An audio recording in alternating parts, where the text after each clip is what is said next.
Good evening.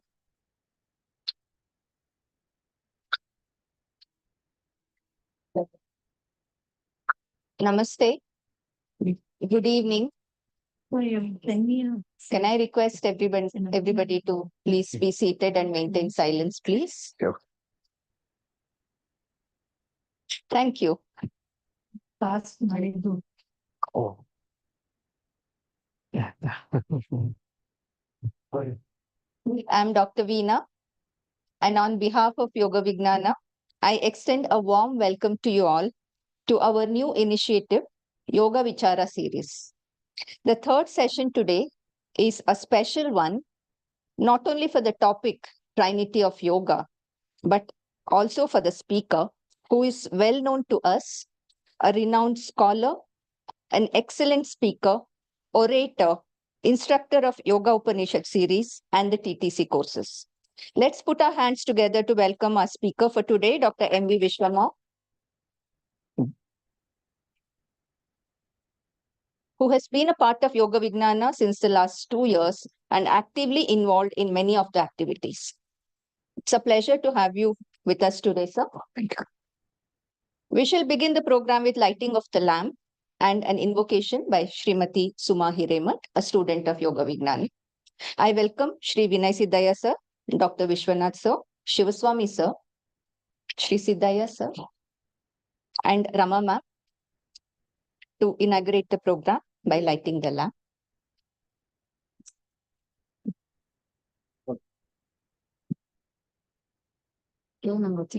Just change all the view. But ಅಲ್ಲೇ ಹಾಡ್ಬೋದಲ್ಲ Okay, okay. Oh. Think fan. Okay.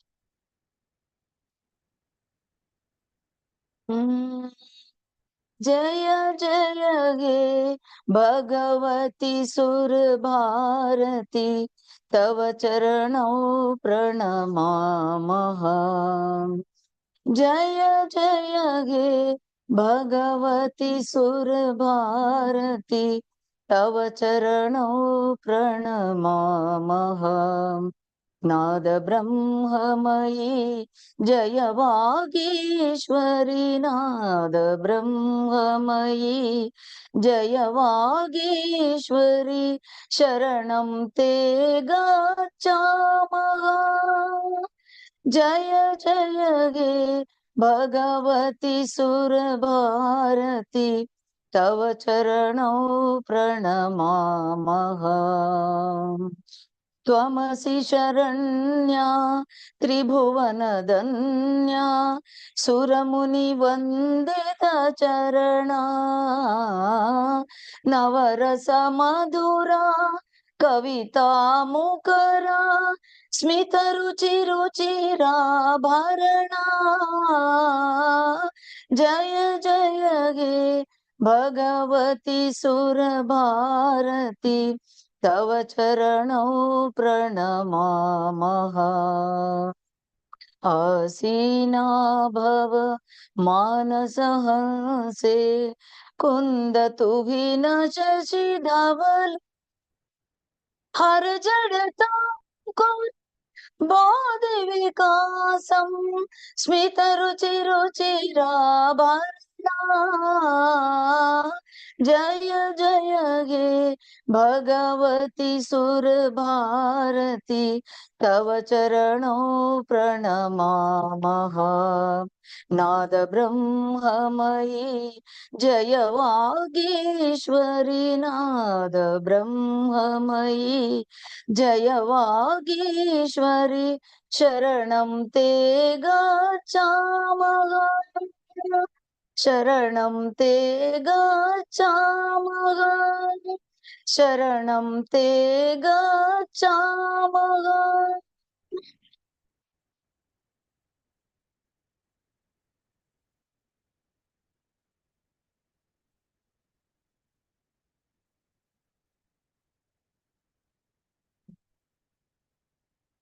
For the less known, I take this opportunity to give a brief introduction about our center and the guest speaker of the day. Yogavijnana Center for Yoga, Therapy and Research was started in December 2012 by Sri Vinay Siddhaya, an ex-IT professional who left 12 plus years of corporate career with the intention of bringing science and philosophy together and sharing the science of yoga to the common man in the simplest way. At Yogavijnana, we believe in the experiential journey towards one's spiritual growth, and so far, over 3,000 practitioners from across the world have benefited from our various programs. Apart from regular classes that are conducted both at the center and online for beginners and experienced practitioners, we do specialize in yoga therapy, conduct many in-depth yoga and health workshops on Trataka, pranayama for seekers and yoga teachers, meditations, yoga retreats, silent treks, awakening workshops, Prasanna Vadanam workshop, yoga props workshop, etc. We also conduct internationally certified yoga teachers training courses at our center. We aim at spreading the knowledge of Vedas and Upanishads as well. We have ongoing Yoga Upanishad series by Dr. M V Vishwanath sir. Of the 20, we have covered so far 5 of them. We have launched several e-learning courses and chanting albums on yogic texts like Patanjali Yoga Sutras with scripts in 6 different languages, chanting of Hatha Yoga Pradipika, Gheranda Samhita, 13 yoga-related Upanishads, and the Bhagavad Gita chanting album as well. These are available in all the music stores across the world, including iTunes, Spotify, Savan, Amazon Music, YouTube Music, etc.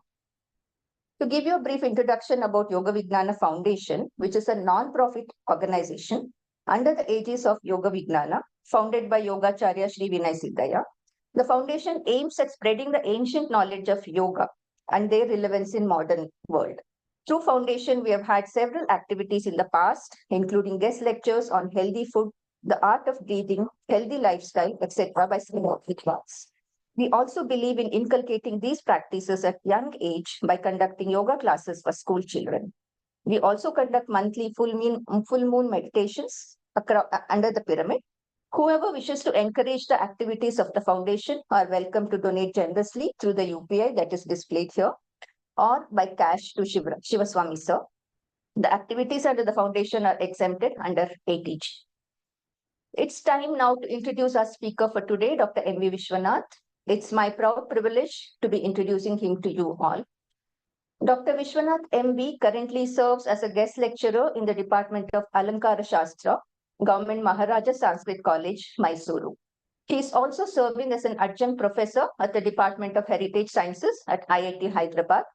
His thesis titled Srimad Valmiki Rāmāyaṇe Samvada Vimarshaha was awarded with a PhD from Banaras Hindu University, Varanasi. He has 3 master's degrees in Sanskrit, Alānkāra-Śastra and Phalita Jyautiṣam. His research areas include Sanskrit literature, Rāmāyaṇa, Sāmkhya Philosophy, Arthaśāstram, Nimitta, Śakuna and Phalita Jyautiṣam. He is currently the principal investigator of a research project titled Demarcation of Ramakatha through Samvada, funded by IKS Division of Ministry of Education, Government of India.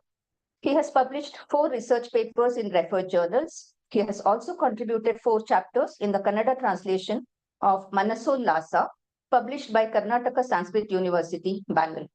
He has presented research papers in many seminars and conferences. He has also delivered several talks on Sāmkhya, Jyautiṣam, and Bhagavad Gita. Series of talks on Kumara Sambhavam and Shishupala in Sanskrit, Kuvalayananda and Srimad Bhagavatam in Kannada, Rasagangadhara in Hindi are being made available on YouTube channel Guru Guhalahari. I will now request Dr. M V Vishwanath sir to take over. Thank you.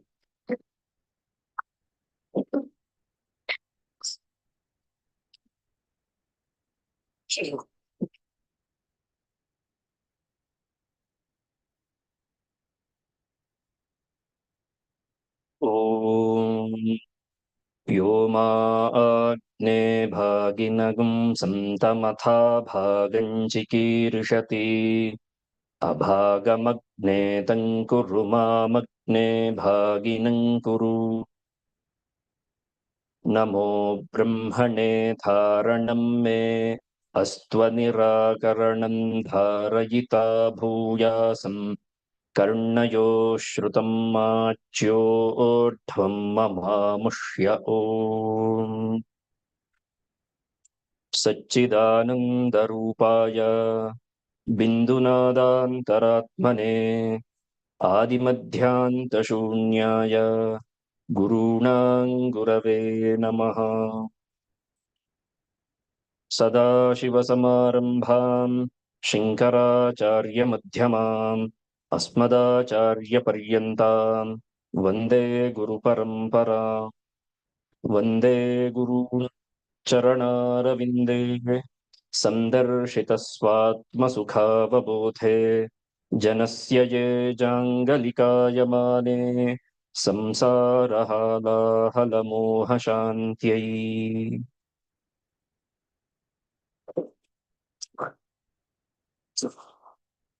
warm welcome to everyone. We're slightly delayed with the beginning of this talk. Exactly 25 minutes delayed, which is usually the time that those of you who have heard me previously, you know that 25 minutes is usually the time that this machine takes to warm up. So, I hope that I'm pretty much warmed up so that, we can go ahead with the remaining time to make the best use of it. Well, thank you for that wonderful introduction. It's been a great association with Yogavijnana for the past 2 years, I guess. Now it's been 2 years. So I sincerely hope to see this association continue. And in this regard, this is quite an open talk where most of them who haven't seen me before are going to listen to me for the first time talking about yoga.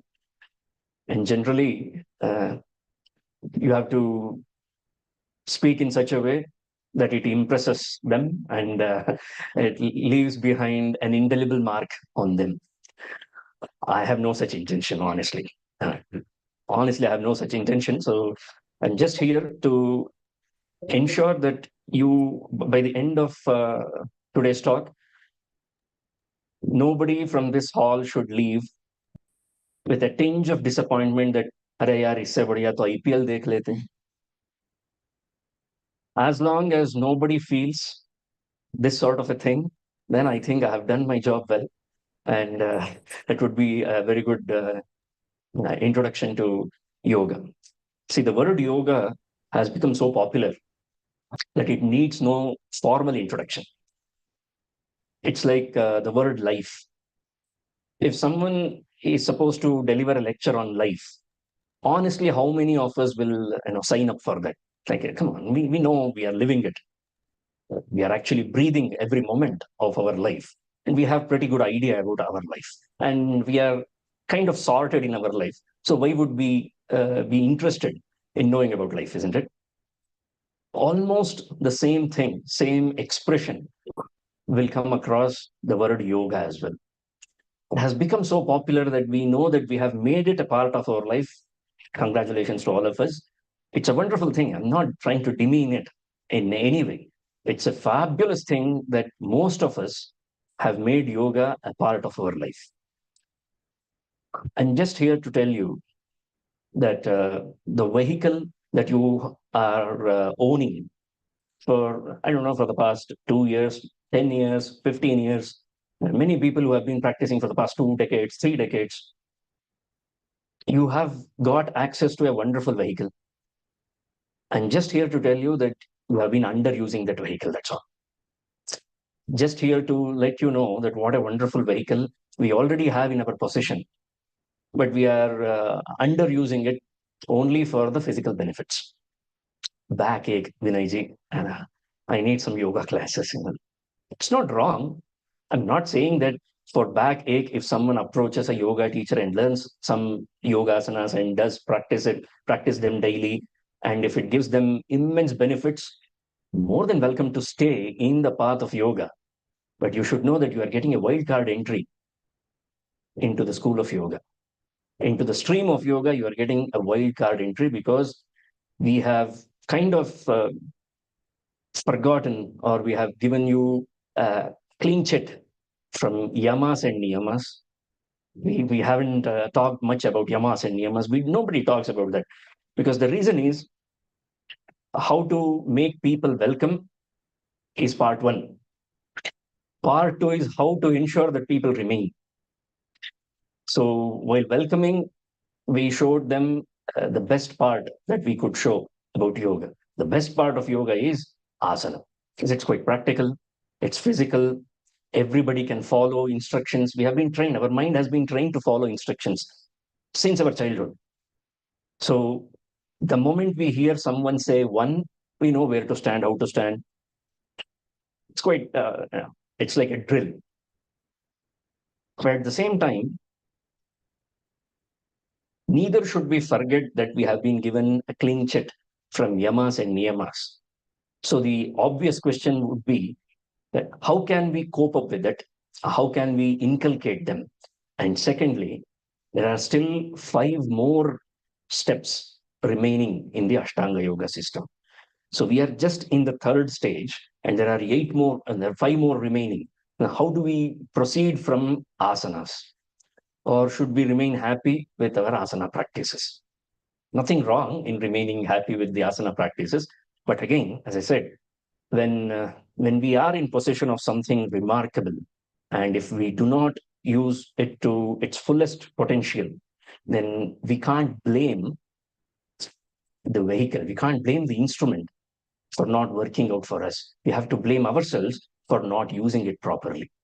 So yoga is such a wonderful tool that all of us have been exposed to. So I won't take much time in explaining what is yoga. Everybody have got their own different approach and meanings, definitions for the word yoga. The popular ones amongst them, yoga means union. Okay. Once there was communism, and now back in those days, union meant something, isn't it? A union of workers, union of laborers. So it meant something. Now it is used in a different sense. Yoga means union. Okay, all right. It's not wrong. The meaning is not wrong, absolutely not wrong. And then balance. That's another popular word, most favorite word. Whenever we ask about, what is the definition of yoga? Yoga means balance. Okay. Balance between body and mind. Okay. What about soul? No, we don't talk about such things here. Yoga is purely about body and mind. Zyada se zyada kahan tak ja sakte hain hum? Mind. That's all. We don't go beyond it. So what is the bridge that actually exists between body and mind? Prana. So that prana is the bridge that actually combines both the body and the mind. And we would have crossed that from body to mind, we would have crossed using the bridge prana. But we would not have paid that much attention to that. Usually we don't, unless you have to pay a hefty toll for that. Nobody remembers the road that they take. Yeah. If they, starting from today, if they make the toll free for express highway from Mysuru to Bangalore, people will forget that such a road existed before. So the same thing happens when we try to move from body, elevate ourselves from body to mind.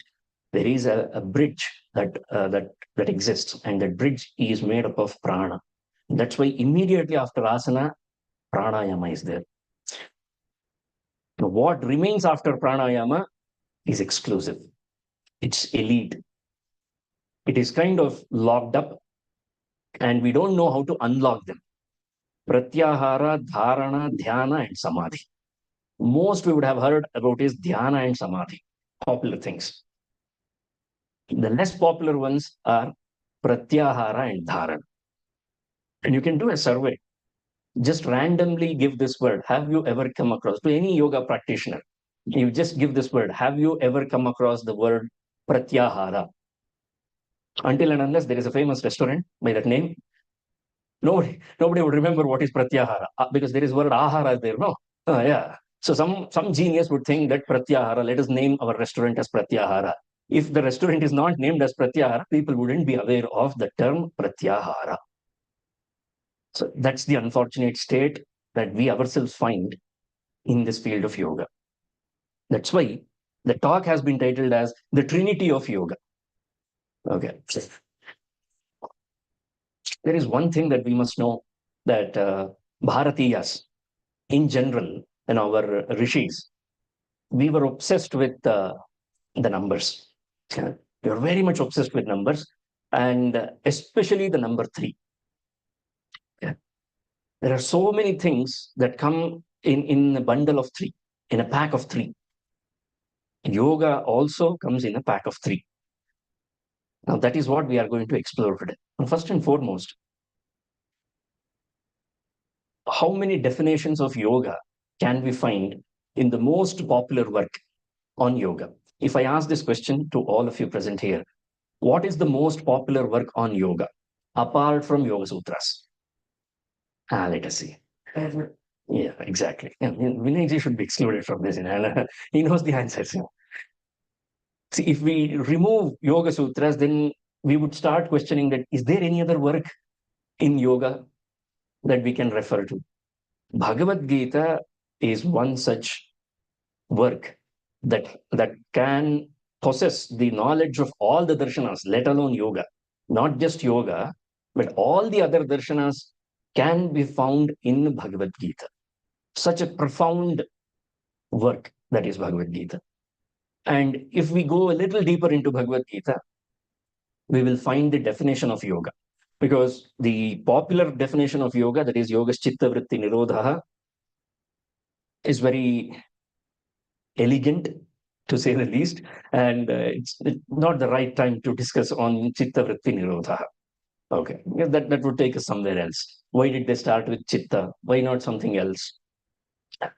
They could have started with any point of contact, but they started with chitta. There should be some particular reason for starting with chitta. And what do we mean by vritti? How many vrittis are there? What are the chitta bhumikas? Just highlighting, just trying to scare you. Okay, there are so many things to understand when we just read one small line. We should not forget that that is a sutra. A sutra may only appear to be small in size, but not in thought, not in its meaning, not in its essence. The essence of a sutra is always huge. The capacity of a sutra is enormous. So we have to bear this in mind every time we read a single sutra, whether it is Atha Yoganuṣāsanam or Yoga Chitta Vritti Nirodha or any other sutra. Each and every sutra has the potential to unlock many things. Therefore, now is not the right time for us to dwell there or dig deeper there. So I've just mentioned, because trivially it is important. There was a talk on Trinity of Yoga. The gentleman did not even use the sutra Yoga Chitta Vritti Nirodha. He doesn't know anything at all about yoga. So I've proved myself that I know Yoga Chitta Vritti Nirodha. Now we can move on to the unknown things. What is the point of view of Bhagavad Gita when it comes to yoga?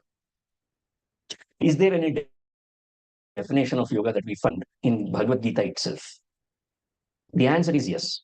We do find definition of yoga given in Bhagavad Gita by Krishna. Not one, not two, but 3 different definitions of yoga has been given. So the first one is yoga karmasu kaushalam. Second one is samatvam yoga uchyate. Dukkha Sanyoga Viyoga is the third. Tam Vidya Dukkha Sanyoga Viyogam Yoga Samnitam. This is the third definition of yoga. I'm just trying to highlight that even the definition of yoga in the greatest work on all schools of philosophies that this country has produced, that is Bhagavad Gita, even in Bhagavad Gita, the definition of yoga comes in 3. So there must be something about this number 3. That is what we are going to explore. Okay, before we do that, a small example. So those of you who have attended, there's a very common example that I usually use. Since I don't know much of the crowd that are present here today, I'm seeing them for the first time. So imagine you have mastered something phenomenal, okay, in cooking, okay. You have mastered a certain dish, and everybody, including your counterparts, including your competitors within the family, okay, including them, the people whom you don't like, those people who don't like you. So all of them, they appreciate you for one thing. That is the way you prepare Mysore pak. Okay, everybody is appreciative of your ability to prepare Mysore pak. Now the time has come for you to pass this on to the next generation. How will you do it? Will you simply pass it on to anybody? Whoever comes and asks you, will you pass it to them, or will you do some sort of testing them, some examination, some due diligence? Should we do some due diligence while passing on? It's just a recipe for Mysore pak. How big could it be? How grand could it be? It's not like your entire life depends on that, isn't it? Really? Those who have already mastered the art of Mysore pak will disagree with this statement. Those who haven't, anyway, I don't make Mysore pak that good, so let me say no. Okay. But there is something that we are very good at. So if we are very good at something, and if we have to pass it on, do we pass it on simply, or do we do some due diligence? The answer is, of course, we do some due diligence. It's not just with Mysore pak. It could be with an ornament. It could be with a Mysore silk sari. It could be with a video game. Yeah. For the men out here, back in our childhood, it could be a cricket bat, for that example. A cricket bat, which is very fond for the boys, and if they have to pass it on to their younger sibling, they won't. They won't. If it is a cycle,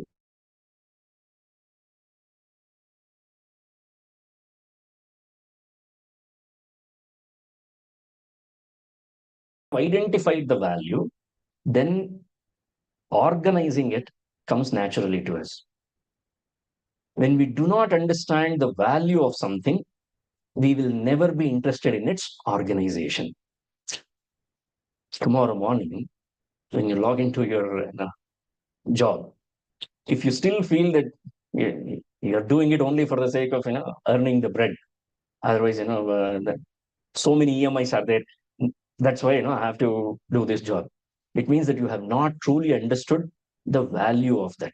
So if I understand the value that this company holds, the job that holds, the work that I do holds, then automatically I will be very organized.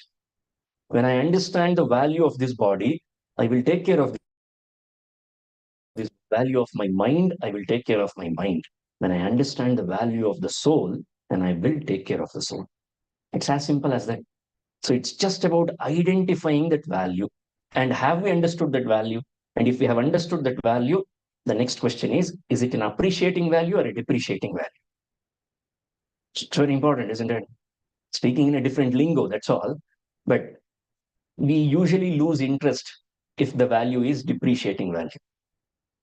Aaj hai, kal nahi hai. So why should we worry about it?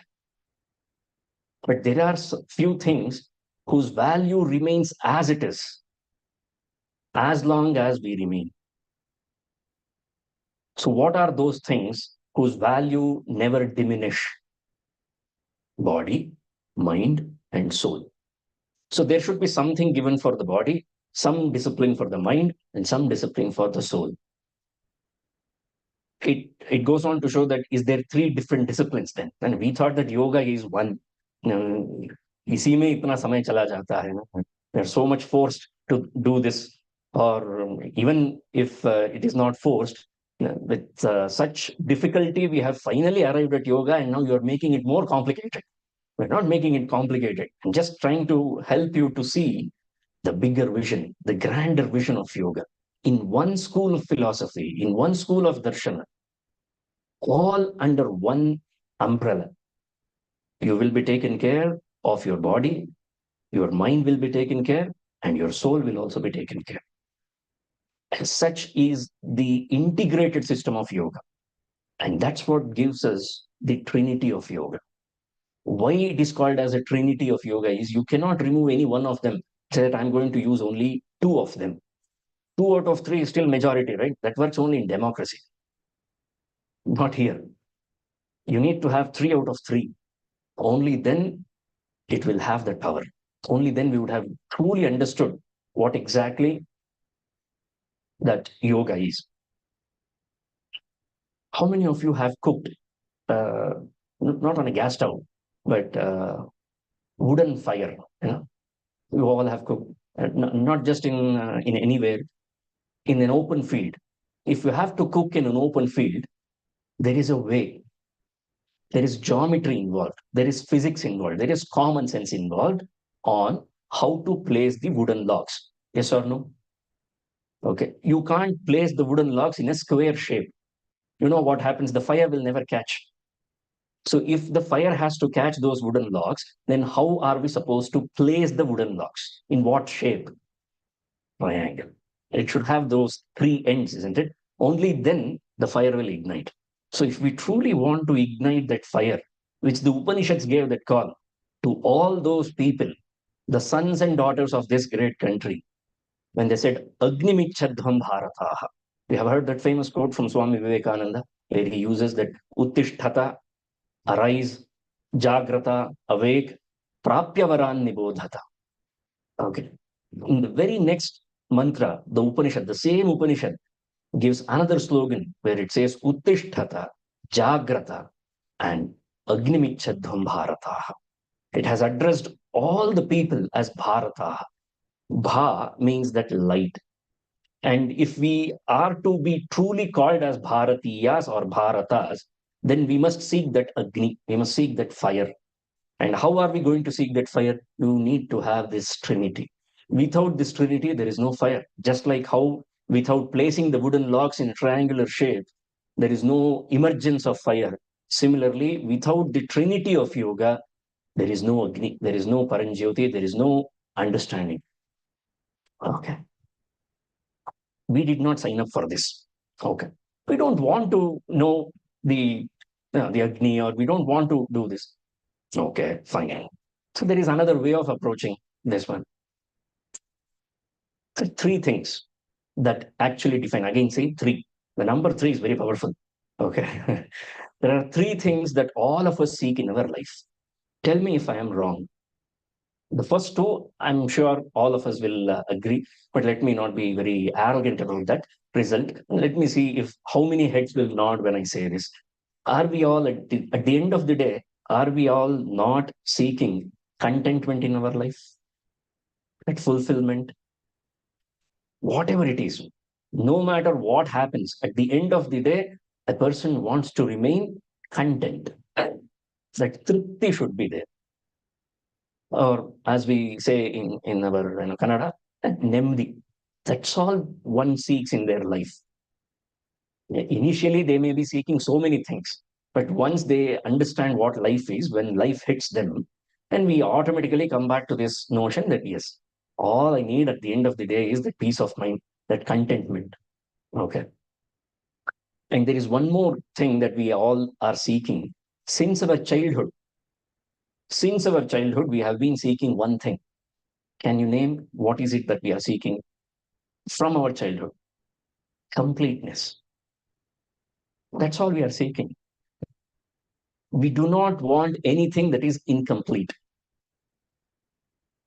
You remember going to a stationery shop to buy 100 pages book. Okay. What if 40 pages have been removed from that book? Would you still pay and buy that book? 60 pages is there, no? Why don't you buy it? No. I want to buy 100 pages book, means 100 pages. Okay.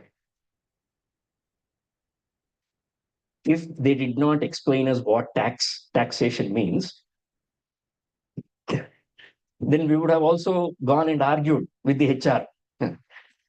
You said that this is my salary and look what I have got in my account. CTC, something, they explain all those things. So because we understand that, we are okay, fine, chalo. It's okay, then we will get something. Anything that is incomplete, that is given to us incomplete. You go to a sari shop, because there are more number of women here, that's why I'm giving this example.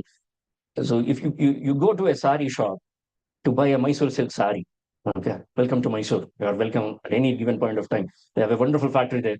Okay. You go there and you want to buy a sari.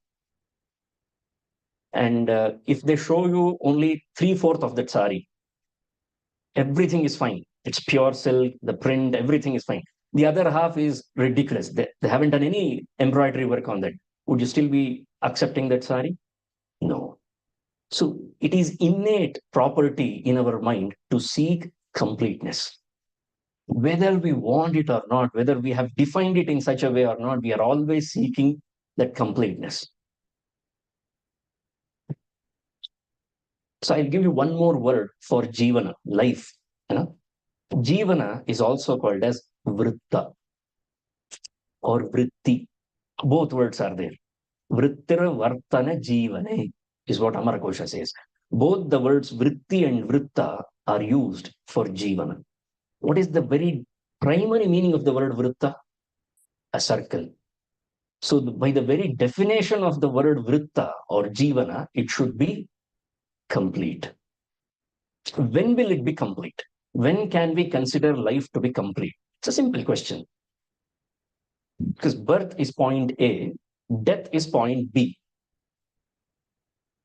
And if you have to join point A and point B, it will be a straight line. Whether it is horizontal or vertical, it doesn't matter, but it will be a straight line. But it is not complete. When will you consider it as complete? When it only comes back to the same point, isn't it? So it has to be a circle. And the beauty of circle is that it begins and ends at the same point. So if we start realizing ourselves that what is it that is causing that inconsistency in our happiness? This much is very true, that nobody wakes up in the morning and decides that today I'm going to be sad. Nobody does that. It's not the natural tendency for any creature, not just human beings. No creature ever decides that waking up in the morning, it decides that today I'm going to be sad. Today is sad day. It decides that every creature wants to be happy. But when we evaluate ourselves at the end of the day, are we happy? Okay, 80%, 70%, 60%, 20%. So there is that incompleteness. There is this famous poem, do not go gentle into that night. There's this famous line in one of the poems. I don't remember who is the author, but I suddenly remember that line. Do not go gentle into that light, into that night, says the poet. So it means we are not introspecting sufficiently. If we start introspecting, are we truly happy at the end of the day? Or are we just, compromising things? Most of the times we do compromise. So ठीक है 100% नहीं आया 80% तो आ गया. Oh, fine. Okay. But that is not the case. We are supposed to seek that completeness. That is the innate property that we have. And when somebody is seeking this completeness to finish that circle, and if they are made to move only horizontally, one after the other, one after the other in an infinite loop, don't you get frustrated? I'll tell you one example. You have taken an Uber, okay? Because in other places where you don't know the language, Namma Yatri doesn't work. Okay. Bangalore's favorite app is Namma Yatri. Because in other apps, you don't get the driver's book that easily. So you have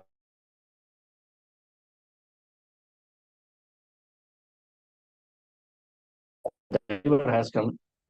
He doesn't understand your language. You have the proof with you, Google Maps. It is showing you that you have to take a U-turn. Tell me honestly, if the driver is not taking the U-turn, how will you feel? Will you not feel irritated, annoyed, frustrated, angered, different levels of emotions? We do feel, right? Now take this exact increase or increment of emotional value that happens when someone is taking us on a ride where we haven't asked them. We asked for a U-turn. भैया हो गया हमारा, वापिस ले जाओ हमको. हो गया गंगा स्नान, वापिस ले जाओ हमको. So many fond memories, isn't it? But no, the driver wants to take you on a ride. He's going on and on and on. Yeah. We feel frustrated. Now we are laughing at it, but we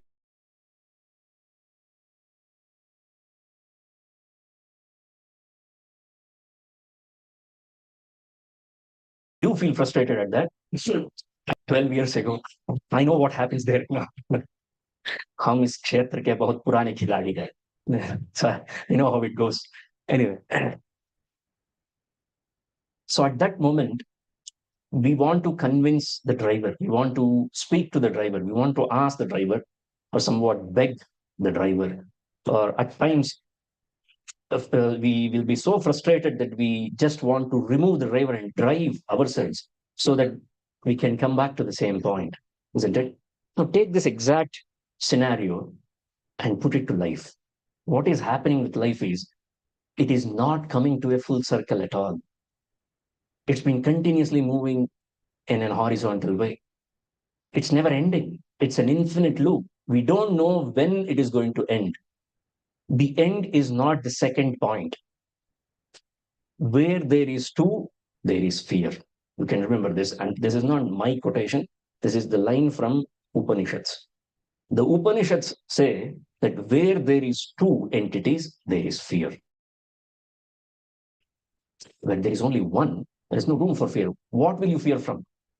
From what will you ever be scared if there is only one entity? When there are two entities, of course, you have to be scared. Okay. So this life has been going on like this.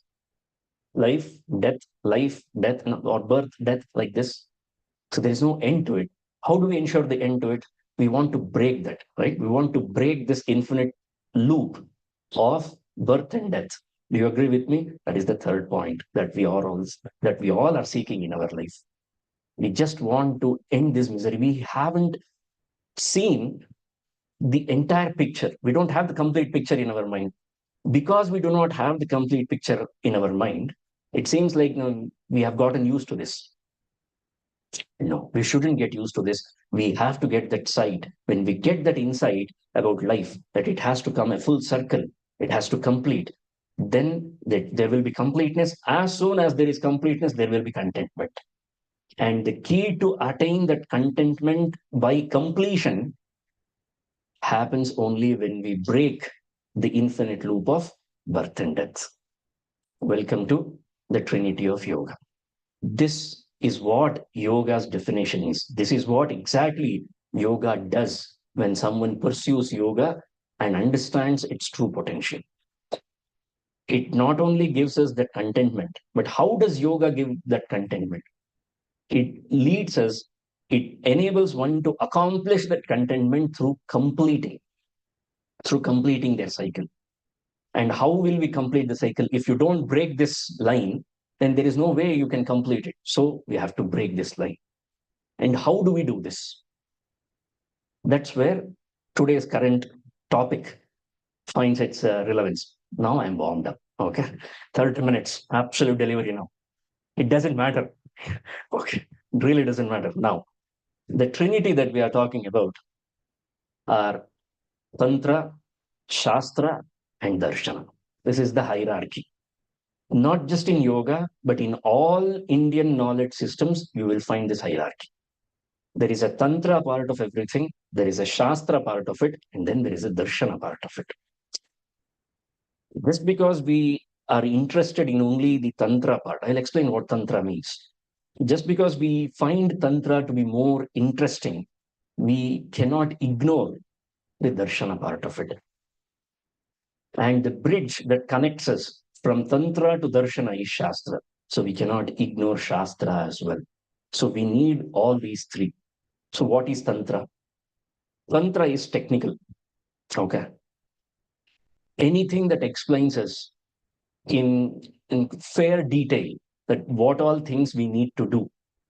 Okay. Like step by step instructions are given to us. Stand straight. Something like that.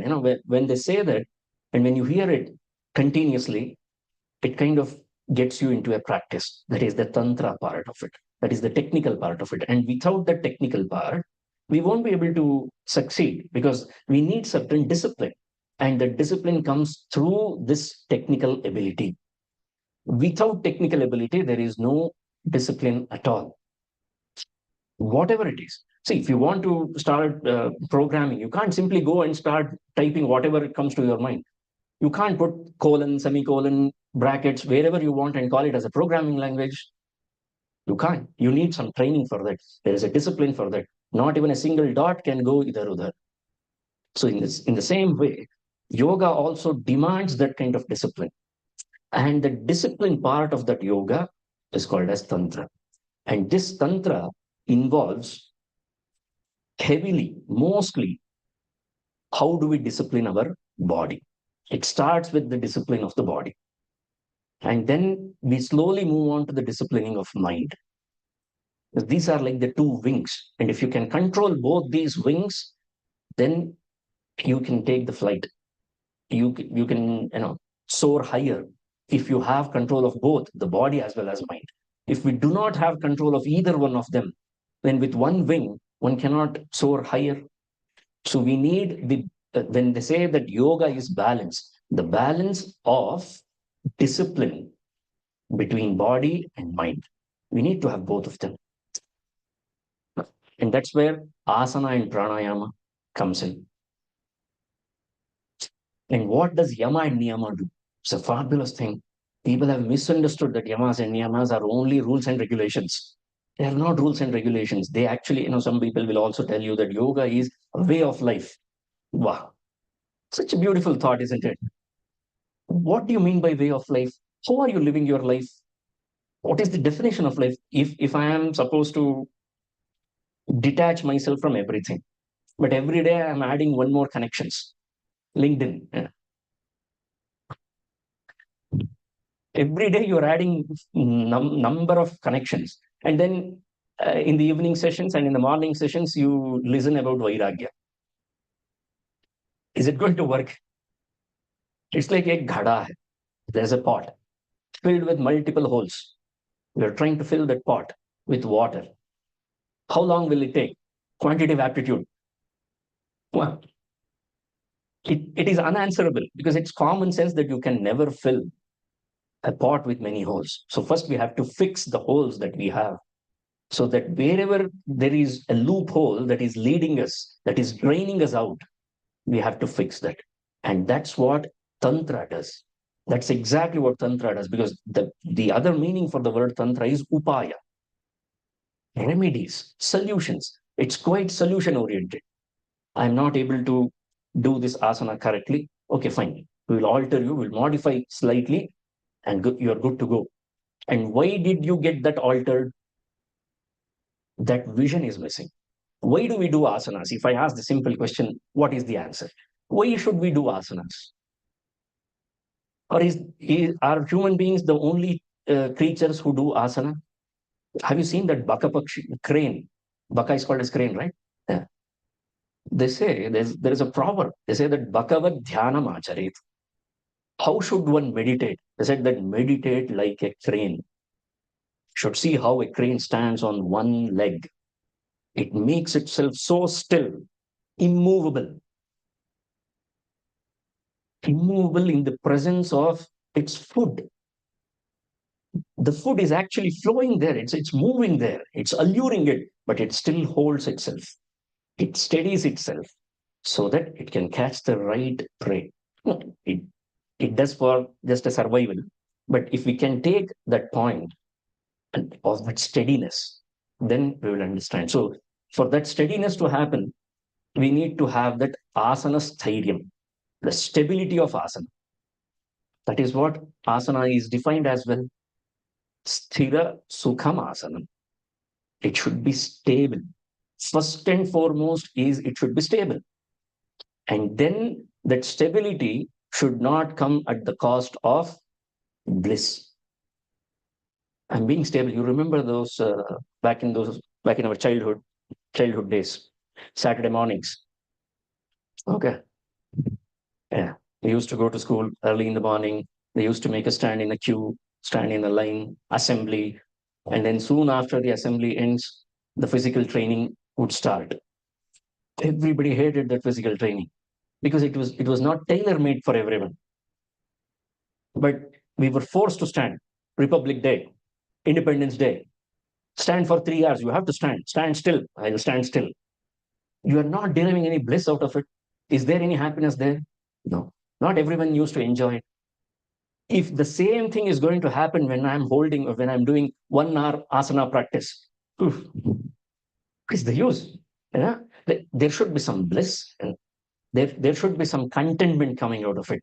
You should feel that you are absolutely present there at that moment. You are able to identify what a wonderful tool, what a wonderful vehicle this body is. And if we can feel that, then the asana would have made some impact on us. And if we do it on a continuous basis, then we will truly realize what a wonderful vehicle the body is. Okay. Now, coming back to this is the disciplining of body part, Tantra. And Tantra also details about disciplining of mind. How do you discipline your mind? That's it. Yamas and niyamas. That's all. You follow them, it is the discipline of mind. Mind is the most undisciplined thing that we have in our life. So right now, it will be fixated here with one organ, with one sense organ. It has got diversification. Nobody does diversification better than a mind. See, our mind currently is so diversified that at this moment, your mind is using your eyes to see me and also hear the words that are being spoken. At the same time, if something is to happen, you're also observing all the flies that are flying around here, isn't it? Because I am. I'm only speaking the truth from my end. All of you are observing these small flies that are flying as well. So it means that this is the kind of discipline that we have with our mind. And when we try to concentrate on something, dhyan to dur ki baat hai na. So it's very far away from us because we can't even focus on one thing with our mind because it is indisciplined. So to bring that discipline, we need to have a framework. And that framework was provided in the form of yamas and niyamas, which all of you are aware of. And those yamas and niyamas and asana, all of them fall under the Tantra aspect. This is what Tantra does. It makes you a disciplined one. Look at how army personnel are trained. Most of them don't even go to a war in their entire tenure. Just because they don't go to war, it doesn't stop them from being trained, being prepared every single day. They don't get an off day, isn't it? It's like, today is Sunday, no training. Cheat day. What cheat? No cheat days for soldiers. So similarly, if one has to be, because they are serious about what they want to preserve. So the point that I mentioned, they know the value of motherland. That's it. If we have understood the value of ourselves, then we would also have been that disciplined. Now we don't know the value, but we have to reach till that value.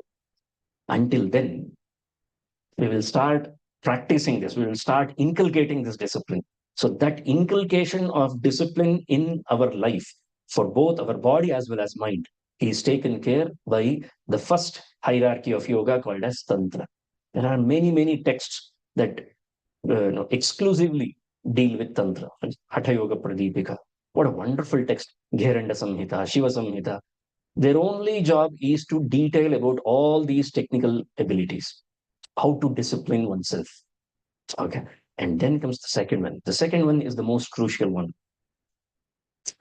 As much time that we utilize being active with this body, using all the faculties of our body, what is that?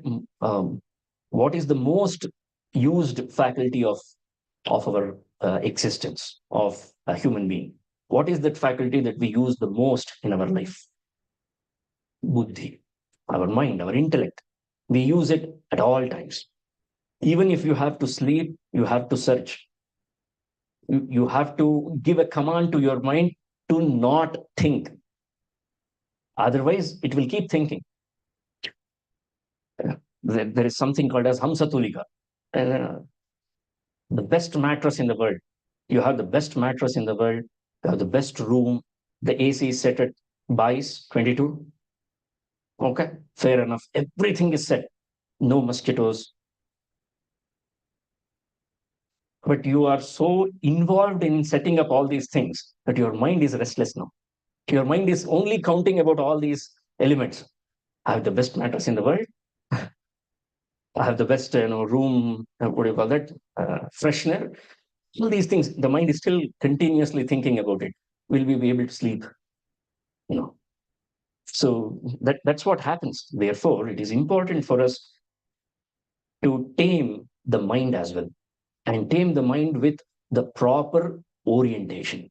Most of the times we don't have that right orientation. And to give us that right orientation, we are provided with the second of the three, that is Shastra. What Shastra does is it puts any sort of doubts that arise or that may arise in our mind beyond the doubts. It won't allow even a tinge of doubt regarding few things, regarding everything for that matter. So I'm doing this asana. Why should I do this asana? So the answer for all the whys that we get in our mind is found in Shastra. So if you remove Shastra, just imagine how it will fall down like a house of cards. The entire thing will collapse. And that has happened to us as well. Most of the times we get irritated when we don't get the answer for why. You have to wake up early in the morning. Why? Okay, you have to take a shower. Today is Varamahalakshmi festival. You have to wake up early in the morning and you have to take a shower. Why? So I don't have an answer, but just do it. No, you tell me why. We don't have an answer for that why, and people will say bye-bye to that. And they are not interested anymore. So Shastra is very important. And Shastra is not something that was written.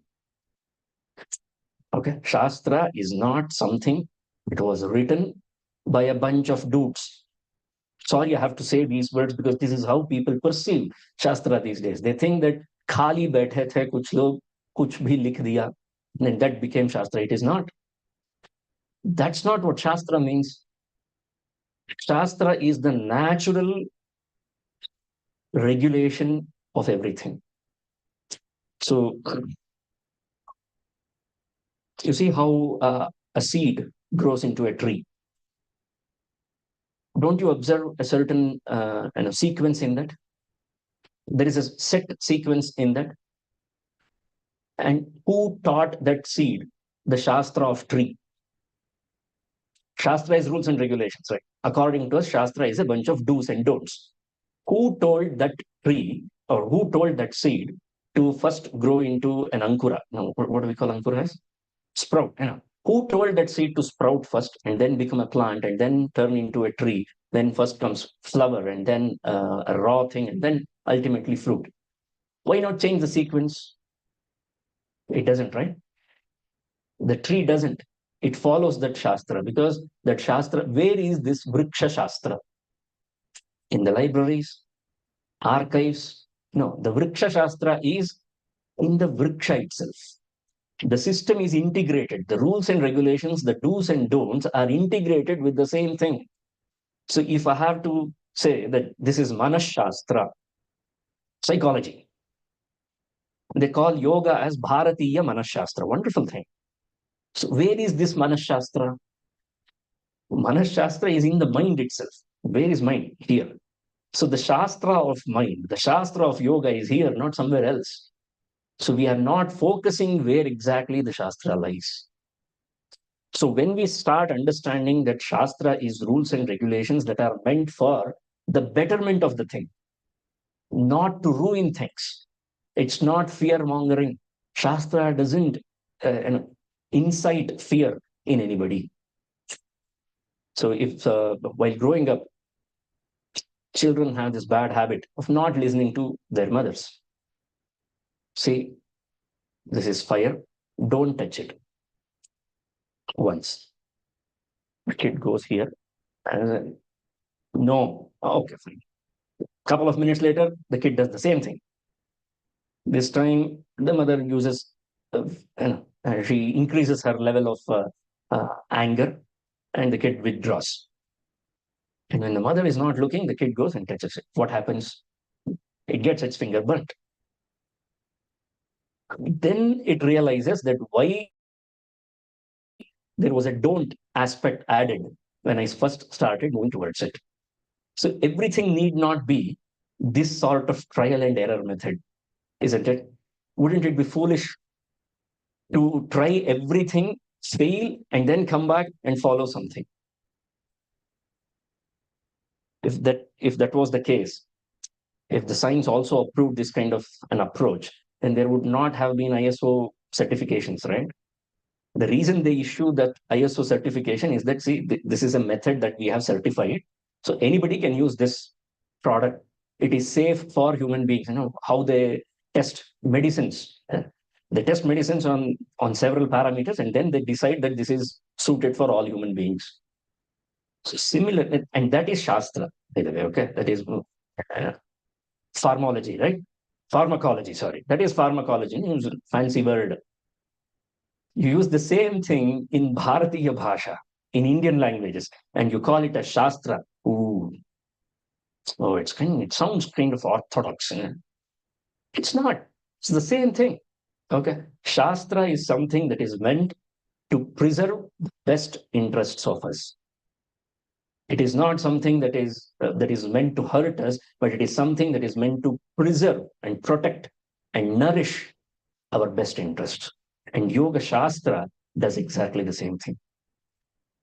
And where is this Yoga Shastra? Here. Because the yoga that we are talking about, the union that we are talking about, is not somewhere else. It's not in the outside world.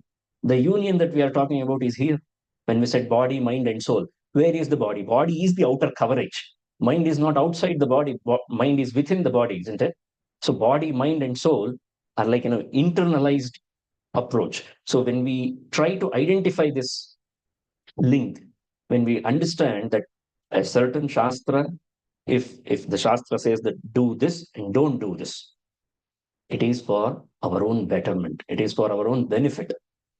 So this is the second aspect, that is Shastra. Now the question is, it doesn't stop here. It goes on to the next level and it poses this question: why this Shastra actually exists in the first place? What is the ultimate purpose of this Shastra and Tantra?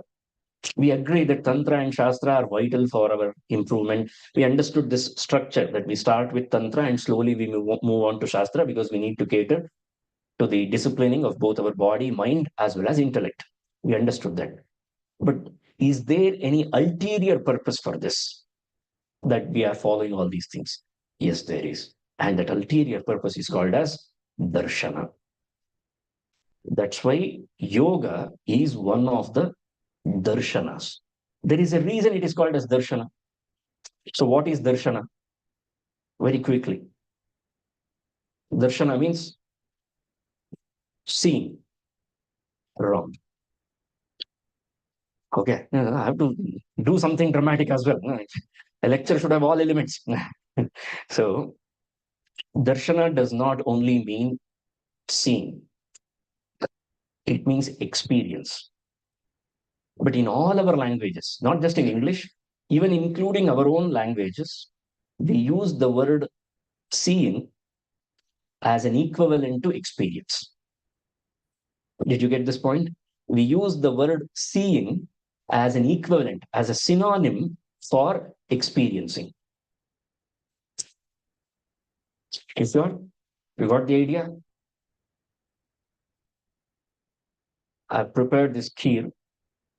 Okay. Paisa madidine. Ruchi nodi hedu. How can you see the ruchi? Right? If nodi, what is the meaning? Literal meaning of the word nodi is to see. How do you see the taste? So it means experience the taste, isn't it? But we use this kind of phrases regularly as well. It's not like once in a blue moon we use this kind of line. We use regularly as well. So darshana is that close to us. We have been using the word experience for darshana in our language on a regular basis, but we just need to multiply it. We just need to magnify it. We just need to elevate it to a different level. So when I have the discipline of the body, mind, and intellect, all of them are streamlined. What is the best way of streamlining that? That's where Shastra comes. I did not mention in the Ashtanga, Yama, Niyama, Asana, and Pranayama. I said that it is all Tantra. What is the Shastra part? Pratyahara and Dharana. That's why it is missing from people. Nobody wants to listen to do's and don'ts, isn't it? What does Pratyahara say? All things that are don'ts for us is Pratyahara. All things that are do's for us is Dharana. Don'ts and do's, Pratyahara and Dharana. What are the don'ts? You don't have to associate with any of the external things. So cut down, withdraw yourself from them. So that is Pratyahara. And then Dharana is to place ourselves into one item. There is only one thing, there's only one material that sits in our mind. That is Dharana. So that is the do part. And Pratyahara is the don't part. Shastra is covered. Now comes the Darshana part. Interestingly, if you have gone through the Yoga Sutras, in the first two chapters, Patanjali discusses about Yama, Niyama, Asana, Pranayama, and Pratyahara. The first two chapters.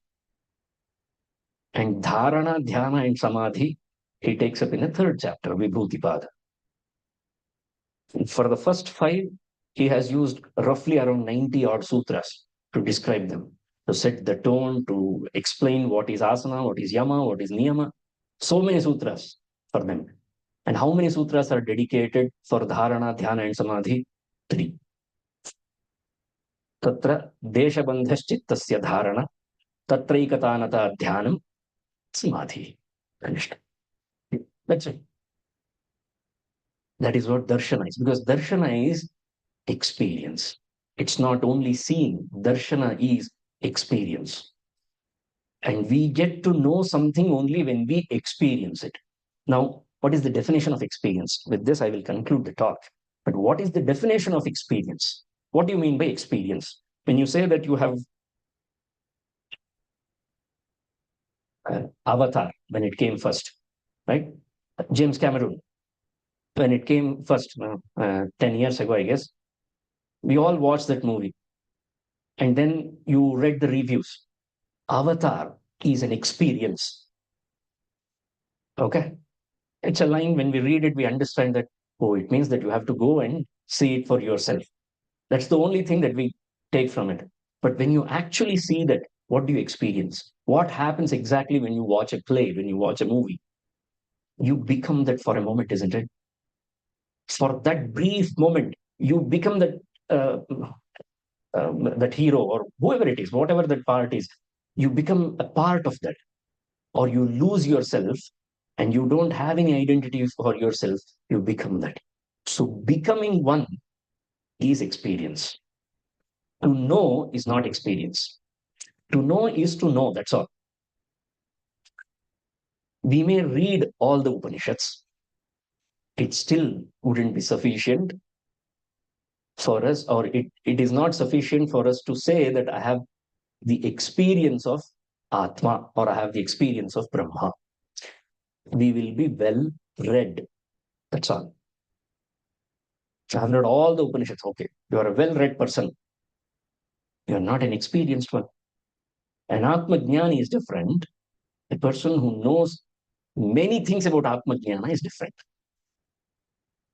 We shouldn't settle for this 1 plus.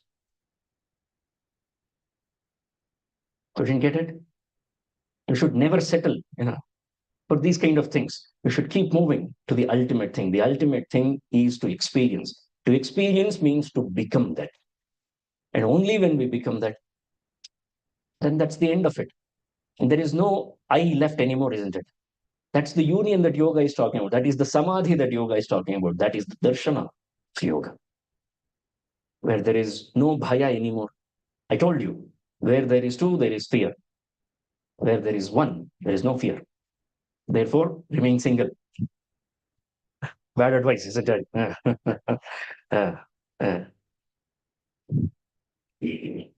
Ekante sukhamasya. This is the reason. I know, I just made this as a joke, but I never joke when I sit here. Okay. Everything has got some point. There is a catch point. You just don't understand. It's a bait. And you just bite every time. You laugh every time. This is what my teacher used to do to us. Every time he used to teach, he used to make us laugh. And we were like, is he a teacher or a comedian?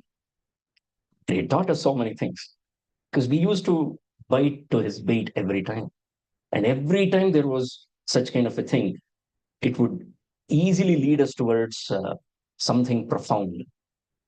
See, when we say single, it's about solitude, not loneliness. There are two different things. And solitude is bliss. Ekante sukhamasyatam. He who knows how to remain in solitude amidst the jungle, amidst the people, he is a true yogi, isn't it? And that's why we need to practice that, because only then we will become us, what we truly are. And that is the darshana part. And this darshana part is accounted. It's not like it is simply left to the imagination of people. It is not left to the imagination. There were some people who had this experience, who became that. And then they also had the compassion, first and foremost, to present it to the world. It is one thing to have the experience and keep quiet. It's another thing to have the experience and present it unfiltered, present it unadulterated, present it in such a way that it will give that assurance to the people. Because what is more important in life is assurance, not insurance. It's a scam. Insurance is a scam. Assurance, on the other hand, it ensures that we remain in that path for a very long time. It won't allow us to move away from that path. It won't allow us to deviate because there is an assurance there. Whenever Krishna says that in Bhagavad Gita, Name Bhakta Pranashyati Kaunteya Pratijanihi. If I have to translate that into Kannada, Arjuna Bardit Kumdo is the expression that he wants to give there. It's like, aap likhe le lo mujhse. Name Bhakta Pranashyati. He who is my devotee shall never perish. He may face hundreds of challenges, but he shall never perish. Isn't this an assurance? And when this assurance is there with us strongly at all times, it won't allow us to deviate from the path. And that is exactly what we require in our life. That's why we need to understand with every time in the morning or evening, whenever you attend the yoga session, and when you follow these things, when you keep these things in your mind, that this is just one part of the Trinity that I am taking care of. This is the Tantra part that I'm practicing. But this Tantra should lead me to Shastra. The do's and don'ts. I have to understand what are the do's and don'ts for myself. If I am a serious pursuer of yoga, if I truly want to be a yogi, if I want to experience that samadhi, then I need to have certain discipline. The discipline of body and mind is taken care by Tantra. The discipline of the intellect, where everything is clear. See, there are two types of detachments that come to people. One is derived from immense loss. Adversity also teaches plenty of things in life. When a person doesn't have a Ferrari, He can also walk around with his chest pumped, saying that I don't care for fancy cars. Yeah, of course, you don't care for fancy cars because you don't have one. You can't afford one. That's not Vairagya, isn't it? When you have the ability to afford, when you are affording it, and yet you remain detached from it, that shows the true dhairya, isn't it? Kalidasa describes dhairya like this. Vikara hetau sati vikriyante yesham nachetamsi ta eva dhiraha. When there is no object to deviate you from your goal, then you are the most focused and concentrated person in the world. But those who can still hold their mind together when there are hundreds of distractions, they truly are called as dhiras. And for that dhiratvam, for that dhairya, that is where Shastra plays an important role, because it builds us that ability. It gives us that ability that no matter whatever we do, I'm not going to deviate from the path. The path is this. What I'm seeking in my life is Atmajnanam or Samadhi. In the terminologies of yoga, it is called as Samadhi.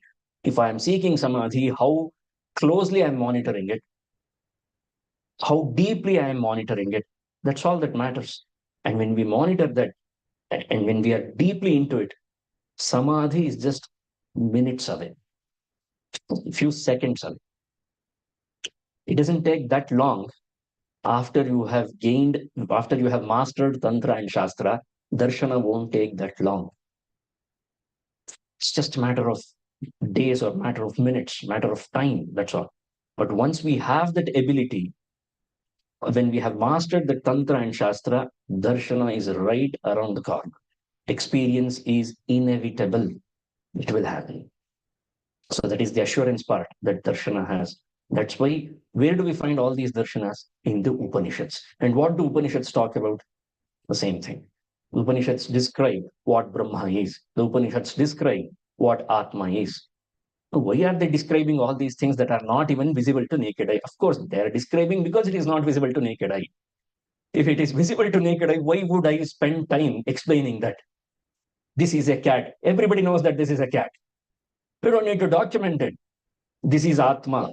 This needs to be documented because nobody knows it. Isn't it simple logic? You only preserve those things that are valuable. You don't put the 10 rupees junki in your locker. You put the diamond junki in your locker, isn't it? It's very simple. Because you know what is valuable and what is not. Atma is valuable. Nothing else. So this is the most valuable thing that we have.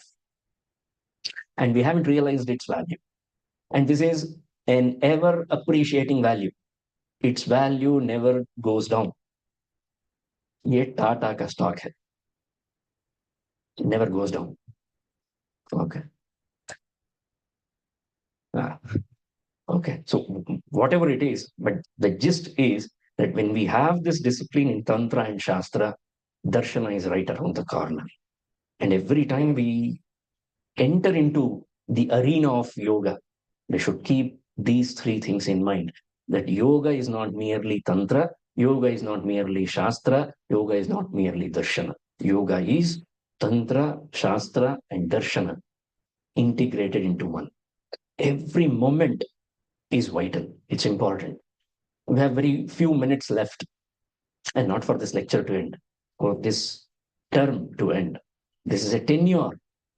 In Western countries, in academics, they have tenured professorships. So similarly, this is a tenure that we have got to remain in this wonderful body. Each and every body is wonderful. Okay. Only when you know how to use it. If you are worried about how it appears, then nobody can help you. I'm sorry.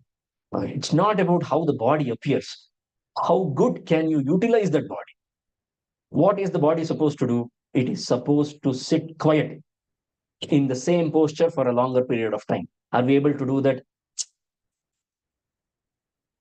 Six pack? Yes. Please sign me up.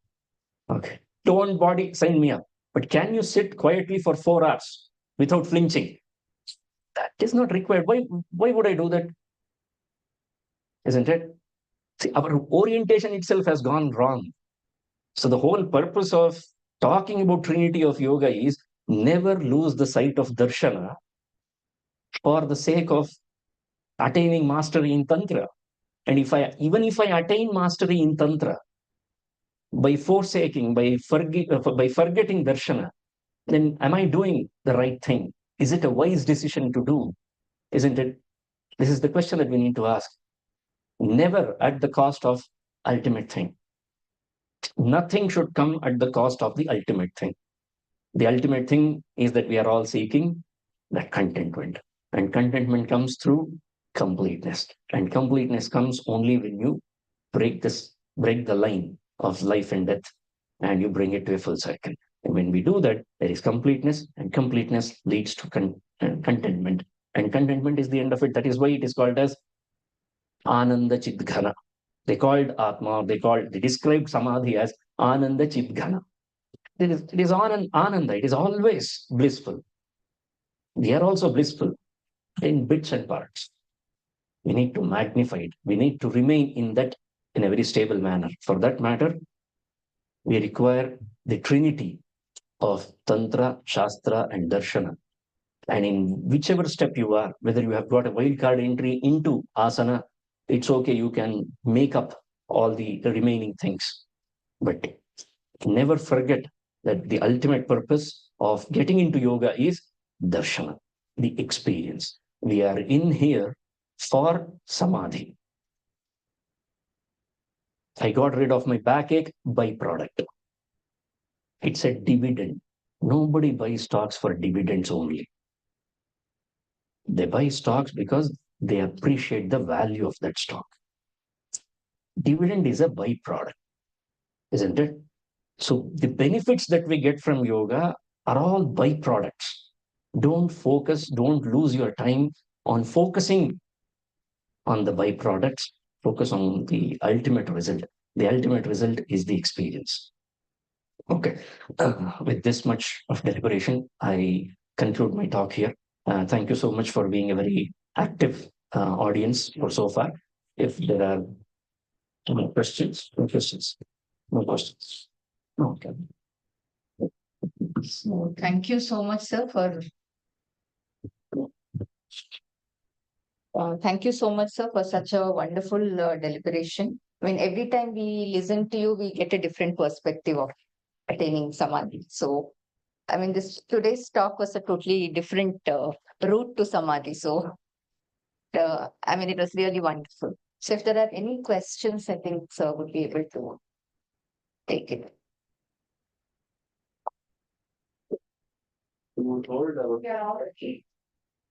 Sorry.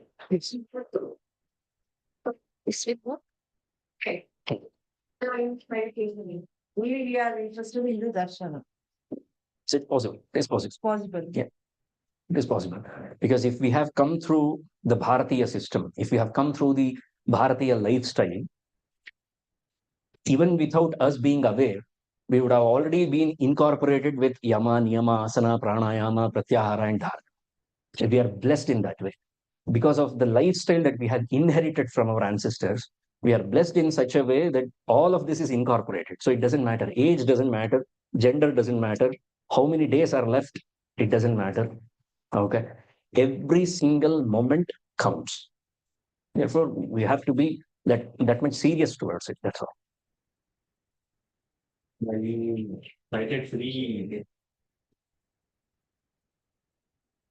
You cited 3 references from Bhagavad Gita. Can you just give some brief insight from? Yes. See, the first one is karmasu kaushalam. It explains the Shastra part of it, like how one must remain when they are active in several activities. When they are involved in several activities, there should be a certain kaushalam. The word kaushalam does not mean skill. It means that we have to be there, but also not to be there. Means how can one remain detached with the outcome of the activities, even when they are performing the activities 100%. That is one definition of yoga. That is what in other shastras they call it as karma yoga. And then samatvam yoga uchyate. This samatvam is that, again, not balance. The word sama also means balance, but the meaning here, samatva, in this line, samatvam means those who have lost their identity and they have become one with Brahma. That is also called as yoga. This is pure jnana yoga, where they are contemplating on the self as Brahma only. All those Mahavakyas we have, all the Upanishad Vakyas we have, that is nothing but samatvam yoga uchyate. Because the definition of sama is nirdosham hi samam Brahma. Again, in Bhagavad Gita itself, immediately after this line, Krishna says this, nirdosham hi samam Brahma, so that nobody should misinterpret the word samatvam. Krishna himself has taken care of that by saying that samatvam yoga uchyate. What is sama? Nirdosham hi samam Brahma. That Brahma, the ultimate thing, is sama. And if I have become that, then that is yoga. That is the jnana yoga part. That is the darshana part. And then tam vidya dukkha sanyoga viyogam yoga samyitam is the tantra part. See, we have this tendency to get acquainted, get associated with all the things that cause only misery. Dukkha sanyoga viyoga should happen. Viyoga is yoga, basically. So that is what yoga is. Viyoga is yoga. So what sort of viyoga is required is, we should attain that viyoga from sanyoga. Now, this is absolutely confusing. Viyoga of sanyoga is yoga. Okay, just hold on to this for a second. Think on it. Chew on this. Viyoga of sanyoga is yoga. Now, sanyoga of what is the question? Dukkha sanyoga. So anything that by default association which leads us to misery should be left. If we can leave everything that only gives us dukkha, then that will be yoga. So that is what tantra is, disciplining. That's how it goes. Thank you.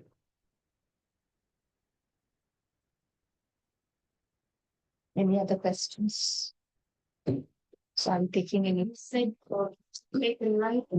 Okay. Sir, you said we need to break a line from death, birth to death, to make a circle. So I didn't get that part. It's like, if we keep on drawing a line horizontally, it will never be full. It will never be complete. Because for anything to be complete, it should come back to the same point where it began. That's when it is called as complete. But if we keep on drawing like this, is it complete? It's not, because there is point A here and point B will be farther away from here. So how do we do this? We break this line. And when we break this line, it becomes cut. And then we realize that it has to come back to point A. There is no point B remaining. That's yoga, That's what yoga. That's why yoga. with Tantra, with Shastra, we will have that darshana, that we will break the line and we will join it to the same point. There are no more questions. Actually, we end the session for today. I request Vinay sir to felicitate the speaker and then present the vote of thanks. Thank you so much. Okay. So it was always a pleasure to. Let's go. So it's always a pleasure to listen to Dr. Vishwanath sir. So because this is not the first time that, at least from Yogavijnana, many of us are listening to him from quite some time now. I think those who have been attending Yoga Upanishad series that we are doing regularly, right? They already completed 5 Upanishads. I think in all the Upanishads, they talk about all these aspects of yoga, whether it is tantric aspect or the shastric aspect or the darshana aspect, right? All of these are actually taken from Upanishads only. Even Yoga Sutra, what we so proudly say that's the ultimate text of yoga, right? All of that, every sutra of it is coming from the Upanishads only. Okay, and that's exactly what we are trying to revive in the project that we both have undertaken now. And he's been a great support in that. I think because of his help, we have already covered 5 Upanishads. We are remaining 15 more to go. Maybe another 7-8 years to go. So but definitely, by another 10 years project for us, we are probably going to cover all the Upanishads is what we are thinking. So in case if somebody has want to listen to him more, all those Upanishads are available as a e-learning course. So please go and check it out. And the next Upanishad, probably we are going to launch it soon, probably in a couple of months' time. Before that, there is one more detailed course that we are starting on Yoga Taravali itself. With Yoga Taravali. It's a Yoga Taravali is a small text by Adi Shankaracharya. So, and that text is going to be taught by him, the entire text, in 4 lectures, basically. It's starting sometime in the first week of May, okay, or the last week of April. We'll take mostly the first week of May itself. The exact date will be communicated shortly. So request you, that's going to be online. You don't have to come here, and you don't have to spend time to come here. Also, you can attend from your comfort of your home itself. So 4 lectures, so please do attend and share with as many people as possible as well. Okay. So with that, thank you so much for, I know you have a busy schedule after this as well. So let me also conclude quickly. So this is a small a memory from Yogavijnana. I think this is something which I wanted to give it to you from the time we designed it. Oh, okay, well, thank you. Okay. This is An opportunity to New design, fresh yeah, design. exactly. Thank you. Thank you. Okay, so thank you so much, sir. Thanks a lot. Thank you so much. And thanks to everyone who attended this offline, online, in all different ways. Next talk, we are planning it next month sometime. It will be scheduled. So very soon, in another couple of days, we'll schedule the session and we'll let you know. Please do come and bring more people also, because all these are very things, something which is beyond the mat itself, you should understand, so that it will be get inspired you to be on the mat regularly and practice it regularly. Okay, so make sure that you bring more people as well, so that we can spread this message to as many people as possible. Okay, with that, so thanks to all of you offline people, we can probably stay back for a quick group photo as well. So online people, we will thank you so much for attending. We have to just end the session for you now. Thank you so much. And again, thanks to Veena again for all the, whenever Vishwanath sir is there, Veena should be there. That's how it has become now. So, and thanks to Suma madam as well for beautiful chanting that she did at the beginning of the session. Thank you so much. Okay. Thanks to everyone. And thanks to all the backend team who have supported. Pratibha was there always.